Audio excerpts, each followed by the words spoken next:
الحمد لله نحمده ونستعينه ونستغفره ونؤمن به ونتوكل عليه ونعوذ بالله من شرور أنفسنا ومن سيئات أعمالنا من يهده الله فلا مضل له ومن يضلله فلا هادي له ونشهد أن لا إله إلا الله وحده لا شريك له ونشهد أن سيدنا وسندنا ومولانا محمدا عبده ورسوله صلى الله تعالى عليه وعلى آله وأصحابه أجمعين أما بعد فأعوذ بالله من الشيطان الرجيم بسم الله الرحمن الرحيم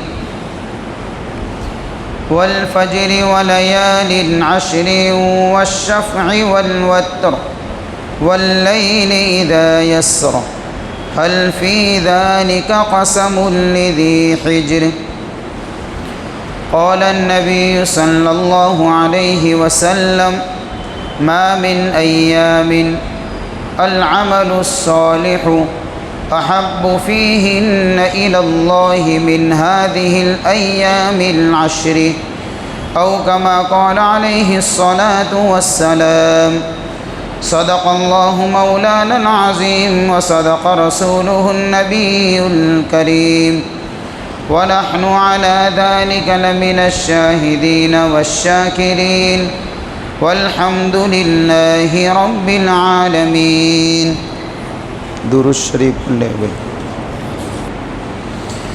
اللهم صل على سيدنا محمد النبي الأمي وعلى آله وبارك وسلم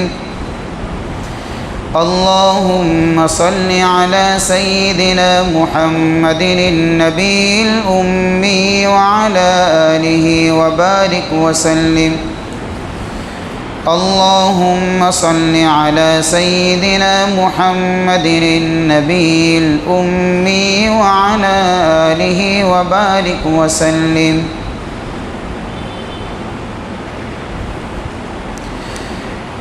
قابل قدر محترم دوست اور بزرگوں،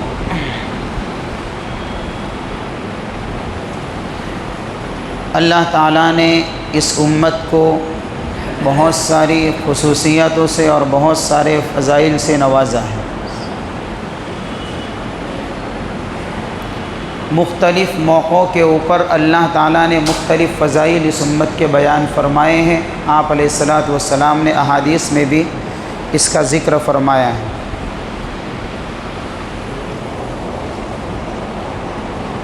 ان خصوصیتوں میں سے ایک خصوصیت یہ ہے کہ اللہ نے ہم کو اور پوری امت کو سال بھر کے اندر زمانے کے اعتبار سے دیکھے یا مکان کے اعتبار سے دیکھے، نیکی کرنے کے ایسے مواقع اور ایسے چانس دیے ہیں کہ اگر لوگ ان وقتوں کی قدر کر کے اس میں اپنے آپ کو اعمال صالحہ کے اندر لگا دے تو کئی گنا اجر تو ملے گا ہی، ساتھ ساتھ میں اللہ کا قرب بھی ملے گا۔ ایسے بہت سارے چانسز ہیں اس امت کے پاس کہ تھوڑے تھوڑے عمل کر کے اللہ کا قرب حاصل کر سکتا ہے بندہ۔ مکان کے اعتبار سے دیکھیں گے تو ایک نماز آدمی یہاں پڑھے، ایک بیت اللہ میں پڑھے، مدینہ میں پڑھے، بیت المقدس میں پڑھے، جماعت سے پڑھے، جماعت کے بغیر پڑھے، تو فضیلت بدلتی جائے گی ہر ایک کے اندر۔ زمانے کے اعتبار سے دیکھیں گے، وقت کے اعتبار سے دیکھیں گے تو ایسے اوقات بھی ہیں۔ ایک آدمی رمضان میں عبادت کرے اس کی قیمت الگ ہے، اس کا بھاؤ الگ ہے، اور ایک عام دنوں کے اندر عبادت کرے اس کی قیمت الگ ہے۔ دینوں کے اعتبار سے دیکھیں گے تو جمعہ کا دین بڑی فضیلت والا ہے، راتوں کے اعتبار سے دیکھیں گے تو شب قدر بڑی فضیلت والی رات ہے۔ یہ مختلف مواقع ہیں، انہی میں سے ایک موقع ذی الحج کا مہینہ ہے۔ یہ مہینہ بھی اپنے اندر بہت کچھ خصوصیتیں رکھتا ہے، اور اس مہینے کے اندر بھی عبادت کرنا بہت بڑی فضیلت کی بات ہے۔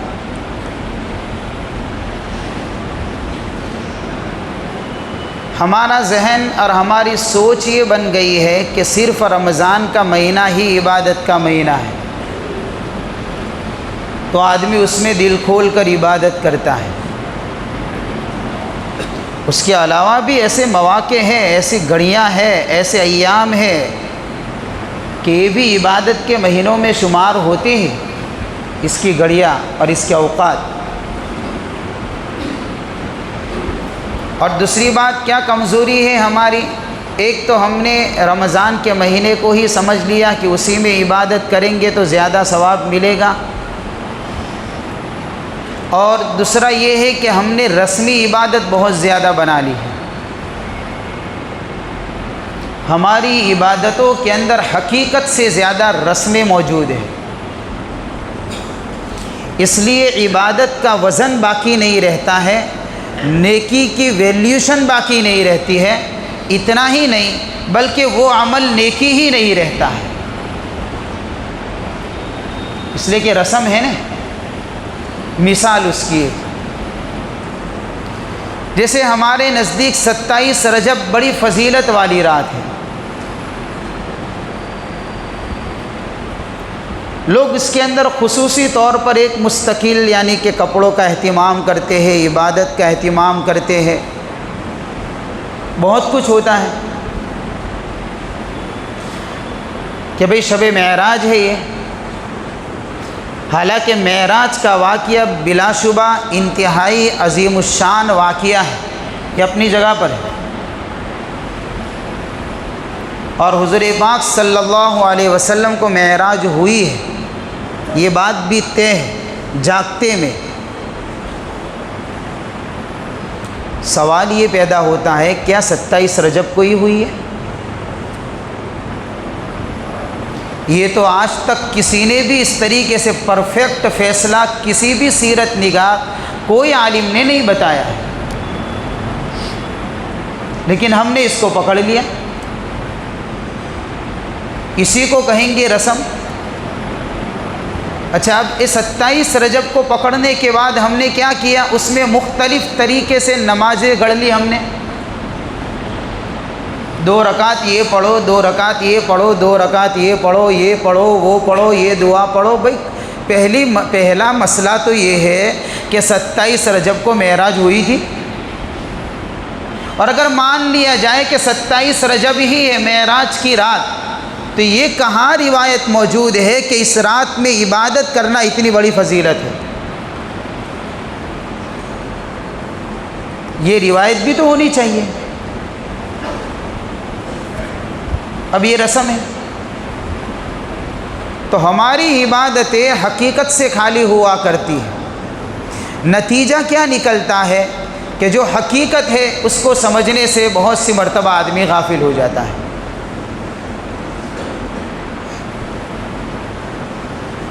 اس لیے اصل چیز کو سمجھنا ضروری ہے۔ اب جیسے یہ ذی الحج کا مہینہ آئے گا، ابھی ذی القعدہ کی 26 تاریخ ہے آج اسلامی تاریخ، 4-5 دن کے اندر یہ مہینہ شروع ہو رہا ہے۔ اب اس مہینے کی بھی بڑی عظیم فضیلت ہے،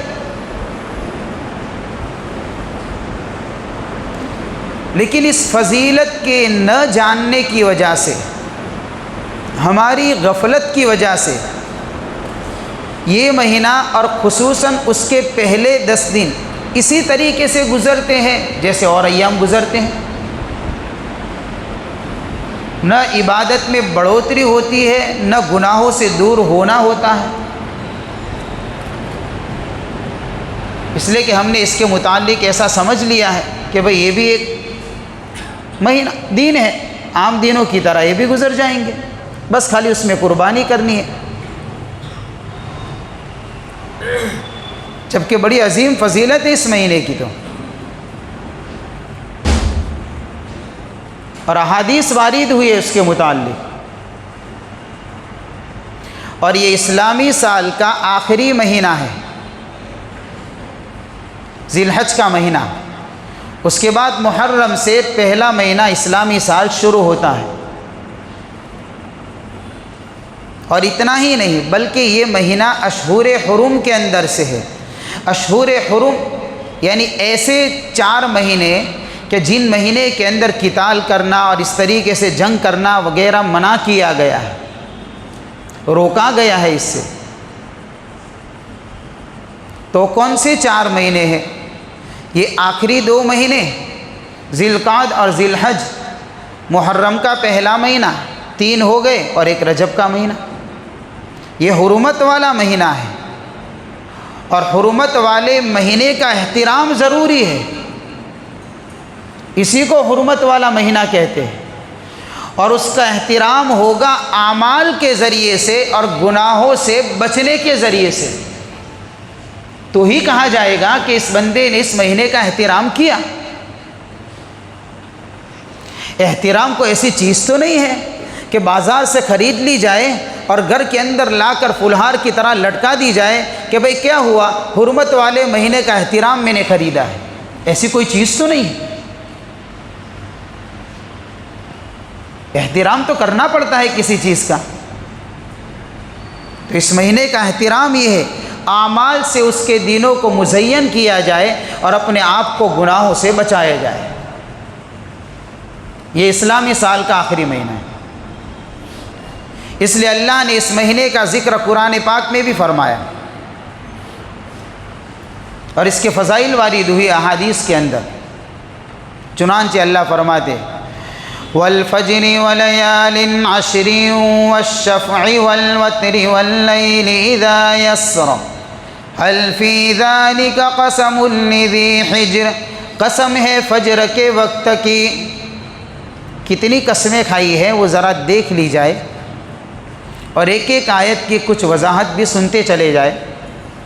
پہلی قسم، قسم ہے فجر کے وقت کی۔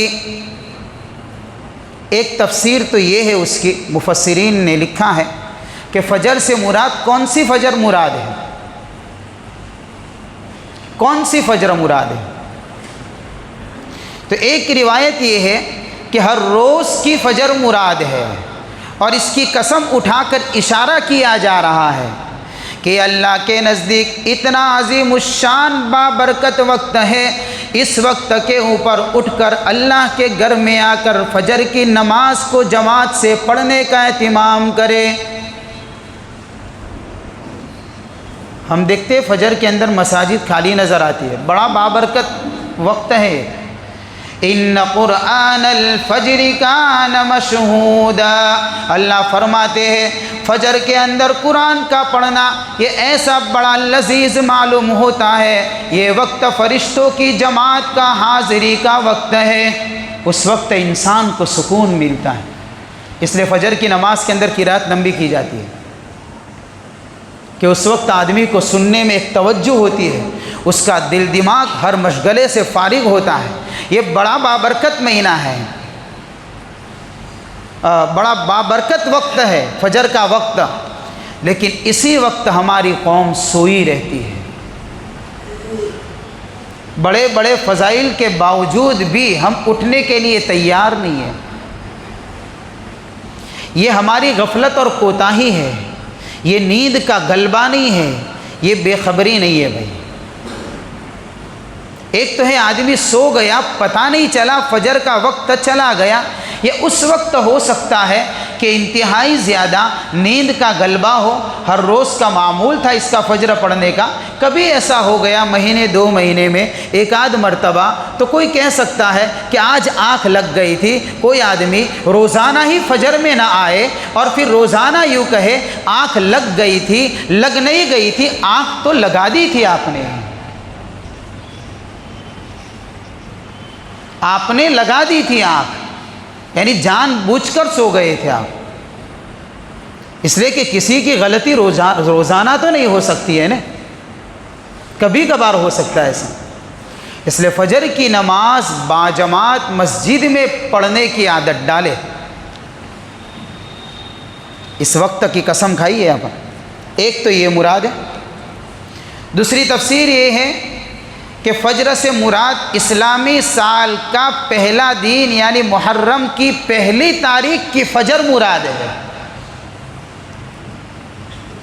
محرم کی پہلی تاریخ کی فجر مراد ہے کہ کیوں کہ وہ سال نو بھی ایک پیغام سنا رہا ہے اور امت کو گویا کہ جگایا جا رہا ہے، اے امت محمدیہ اپنے دلوں سے غفلت کی چادر کو چاک کرو، اٹھو، زندگی کا 1 سال گزر چکا، اپنے عزائم کو بلند کرو، اپنی زندگیوں میں بدلاؤ لاؤ، یہ مہینہ قربانی کا مہینہ ہے، اپنے اندر جذبات قربانی کو پیدا کرو۔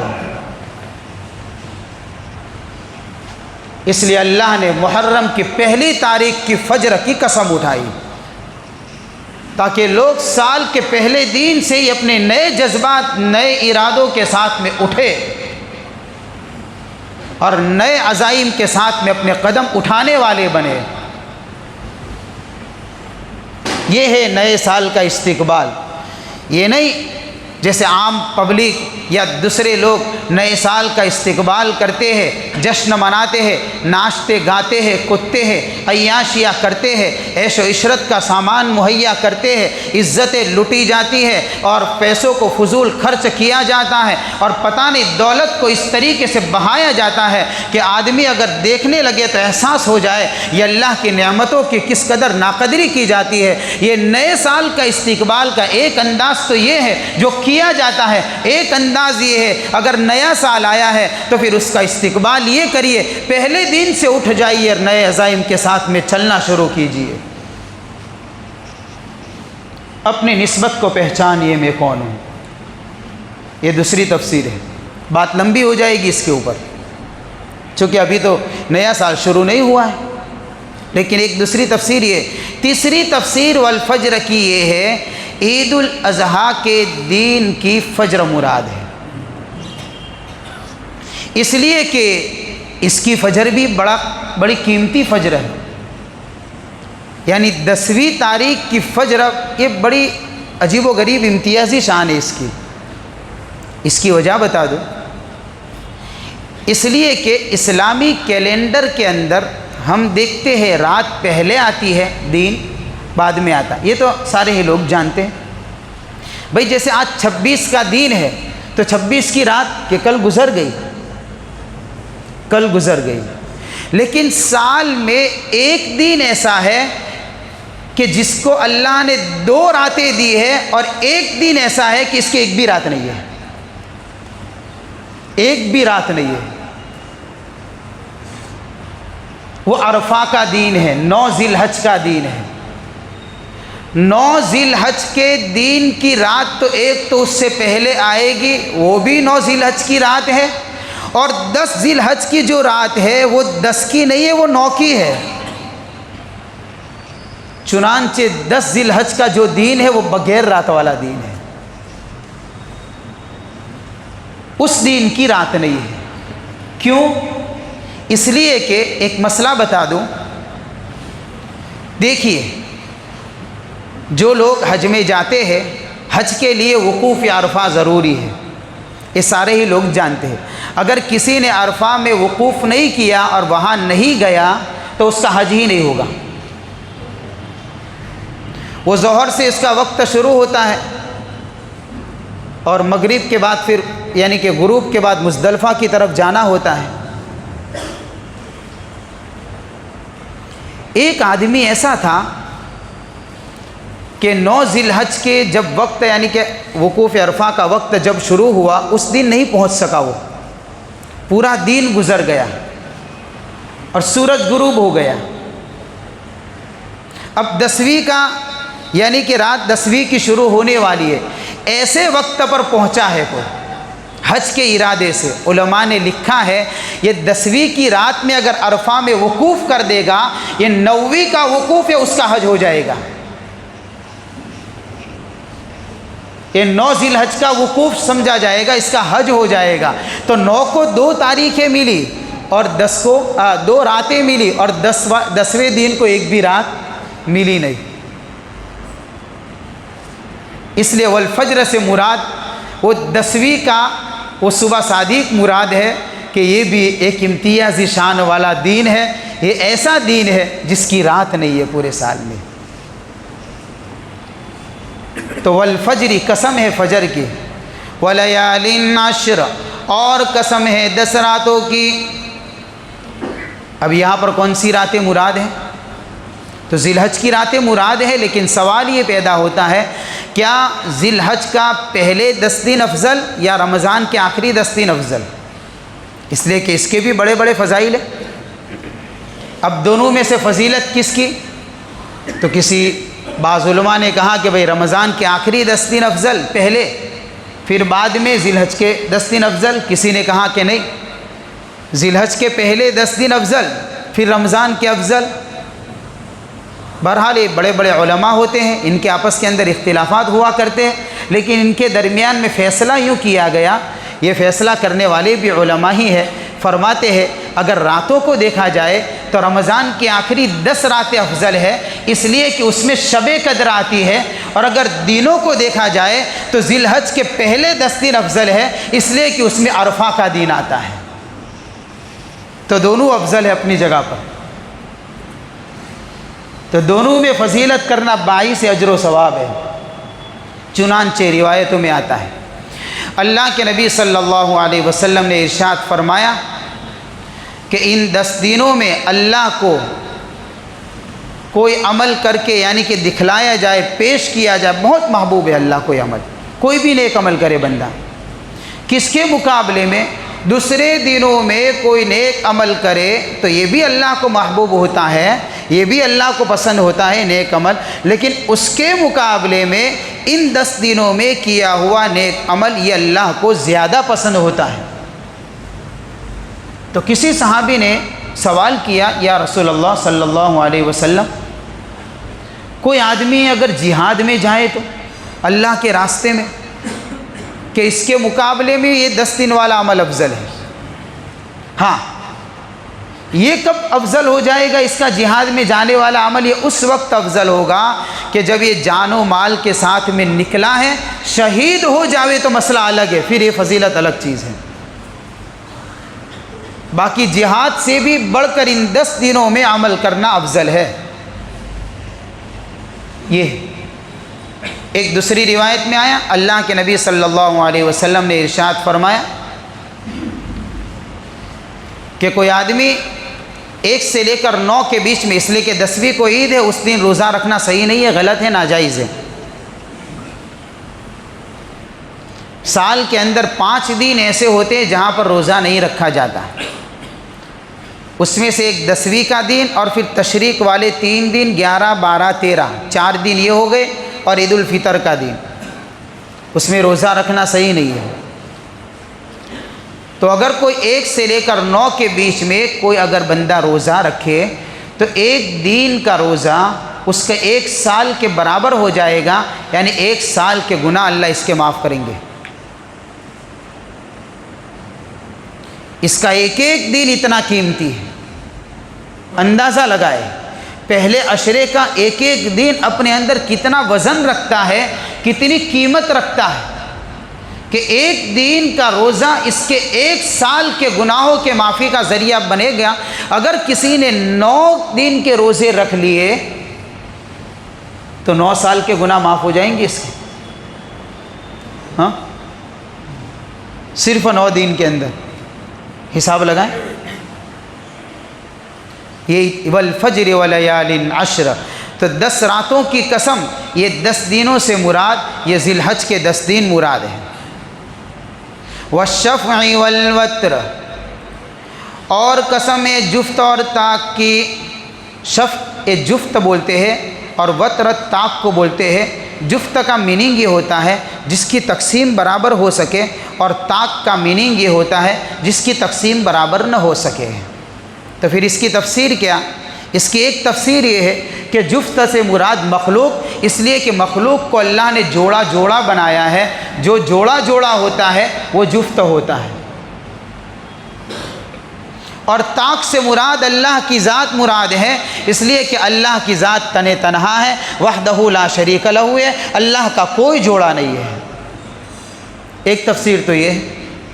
ایک تفسیر یہ ہے کہ شفعون سے مراد ایسی نمازیں جن نمازوں کے اندر 2 رکعت یا 4 رکعت ہے، جس کی تقسیم برابر ہو سکتی ہو، جیسے فجر کی نماز ہے، ظہر کی نماز ہے، اور اس طریقے سے عشاء کی نماز ہے۔ یہ 4 رکعت 2 رکعت والی نماز، اس کی تقسیم برابر ہو سکتی ہے، 2 اس طرف 2 اس طرف، ایک اس طرف ایک اس طرف۔ تو اس سے مراد یہ نماز ہے۔ اور طاق سے مراد ایسی نماز ہے جس کی تقسیم برابر نہیں ہو سکتی، جیسے مغرب کی نماز اور وتر کی نماز ہے، وہ 3 رکعت ہے، اس کی تقسیم برابر نہیں ہو سکتی۔ کسی نے بڑی عجیب بات کہی کہ شفعون سے مراد ذی الحج کا 10واں دن مراد ہے، اور طاق سے مراد ذی الحج کا 9واں دن مراد ہے، جبکہ 10 راتوں کے اندر یہ دن آ چکے تھے، لیکن ان دنوں کی خصوصیت کی وجہ سے اللہ نے 9 ذی الحج یوم عرفہ کی بھی قسم اٹھائی، اور 10 ذی الحج یعنی یوم النحر قربانی والے دین کی بھی قسم اٹھائی۔ عرفہ کا دین اپنے اندر اپنی وہ خصوصیتیں رکھتا ہے۔ روایتوں میں آتا ہے اللہ کے نبی صلی اللہ علیہ وسلم نے فرمایا، کسی نے عرفہ کے دن روزہ رکھا تو اللہ 1 سال کے اگلے گناہ اور 1 سال کے ایڈوانس گناہ اللہ معاف کریں گے۔ یہاں 2 سال کے گناہ معاف ہوتے ہیں، باقی دنوں میں 1 سال کے تھے، یا 2 سال کے گناہ آگے پیچھے والے سال کے معاف ہو جائیں گے۔ ایک دوسری روایت میں آتا ہے کہ عرفہ کا دین تو وہ مبارک دین ہے کہ اللہ تعالیٰ اس دن جہنمیوں کو جہنم سے اتنی بڑی تعداد میں آزادی عطا فرماتے ہیں کہ اتنی بڑی تعداد میں کسی اور دن اتنے لوگوں کو جہنم سے آزادی نہیں ملتی ہے۔ یہ بڑا مبارک دین ہے، اور بندے کو اس دن اللہ کا وہ قرب ملتا ہے عمل کے ذریعے سے کہ اتنا قرب کسی اور دین میں عمل کر کے نہیں مل سکتا۔ تو قسم ہے جفت اور طاق کی۔ جفت کا مطلب 10ویں ذی الحج یوم النحر قربانی کا دن، اور طاق کا مطلب یوم عرفہ یعنی 9ویں کا دن۔ ایک مسئلہ بتا دوں یہاں پر، لوگوں کے اندر یہ شکوک اور یہ شبہات رہتے ہیں کہ عرفہ کا جو روزہ ہے وہ کیا حرم کے عرفہ کو شمار کرے یا ہمارے عرفہ کو، اس لیے کہ تاریخ کا اختلاف ہوتا ہے، ایک دن آگے پیچھے ہوتے ہیں۔ اب لوگ یہ سمجھتے ہیں کہ وہاں کا عرفہ دیکھیں گے یا نہیں، ایسا نہیں ہے۔ ہم جس ملک میں رہتے ہیں اس ملک کے اندر 9ویں تاریخ جو آئے گی وہ عرفہ کا دن ہوگا۔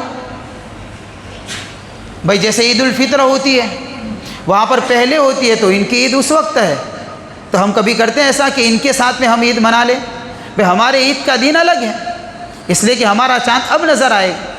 شب قدر میں بھی ایسا ہے، کسی کی شب قدر اس وقت ہو سکتی ہے اگر طاق راتیں آئے گی۔ اب ہماری طاق راتیں جب آئے گی تو ان کی طاق راتیں نہیں ہوگی، ان کی 22 ہوگی، 24 ہوگی، 26 ہوگی، ایسی راتیں ہوگی ان کی۔ اب ان کی تو طاق راتیں تو ہیں نہیں، یا تو ہماری شب قدر ہماری طاق راتوں میں آئے گی۔ حساب وہاں کا نہیں کیا جائے گا، حساب یہاں کا کیا جائے گا۔ اس لیے ہمارے ایام کے اعتبار سے عرفہ کا 9واں روزہ رکھنا یہ اتنی بڑی فضیلت والی بات ہے۔ والشفع والوتر واللیل اذا یسر، اور قسم ہے رات کی جب جانے لگے کہ رات کا آخری پہر تہجد کا وقت ہے۔ اس وقت جو آدمی بھی جو مانگتا ہے اللہ اس کی پکار کو سنتا اور قبول کرتا ہے۔ اب آگے اللہ کیا فرماتے ہیں؟ حل فی ذالک قسم لذی حجر، کیا اس قسم کے اندر کسی کو کوئی اشارہ نظر آتا ہے عقل مند کے لیے؟ سمجھنے کے لیے اتنی بات کافی ہے کہ اللہ تعالیٰ نے بڑے مبارک اوقات کی قسمیں اٹھائی ہے۔ یہ قسم اٹھا کر اللہ اشارہ دے رہے ہیں زندگیوں کے اندر یہ قیمتی لمحات ملے تو قدر کرنی چاہیے، ناقدری نہ کرے، غفلت میں نہ گزارے، عیش و عیاشی میں نہ گزارے، مال و دولت کی فراوانی میں نہ گزارے، اور اس طریقے سے طرح طرح کی مشغولیوں میں نہ گزارے۔ کہ کیوں؟ آگے اللہ انجام بتا دے۔ أَلَمْ تَرَ كَيْفَ فَعَلَ رَبُّكَ بِعَادٍ إِرَمَ ذَاتِ الْعِمَادِ التي لم يخلق مثلها في البلاد وثمود الذين جابوا الصخر بالواد وفرعون ذي الأوتاد الذين طغوا في البلاد فأكثروا فيها الفساد فصب عليهم ربك سوط عذاب۔ آگے اللہ مثال دے رہے ہیں جو لوگ اپنی زندگیوں کو غفلت میں گزارنے والے تھے۔ ایک تو قوم عاد تھی، الم تر کیف فعل ربک بعاد، اللہ فرماتے ہیں آپ کے رب نے کیا معاملہ فرمایا قوم عاد کے ساتھ میں، ذرا دیکھ لیجئے۔ ارم ذات العماد، اسی قوم کو ارم بھی کہتے، قوم ارم بڑے ستونوں والی قوم تھی، ان کے محلات، ان کی تعمیرات بڑی تاریخی تعمیرات ہوا کرتی تھی، فنکاری کے بڑے ماہر تھے، انجینئرنگ فن کے اندر اللہ نے زبردست اس قوم کو نالج دیا تھا۔ یہ ارم العماد کیسی قوم تھی؟ اللہ کہتا ہے التی لم یخلق مثلها فی البلاد، ایسی فنکار قوم تھی، ایسی طاقتور قوم تھی، ایسی جسے والی قوم تھی کہ اس کی طرح اللہ نے کبھی بھی کسی قوم کو پیدا نہیں کیا ہے۔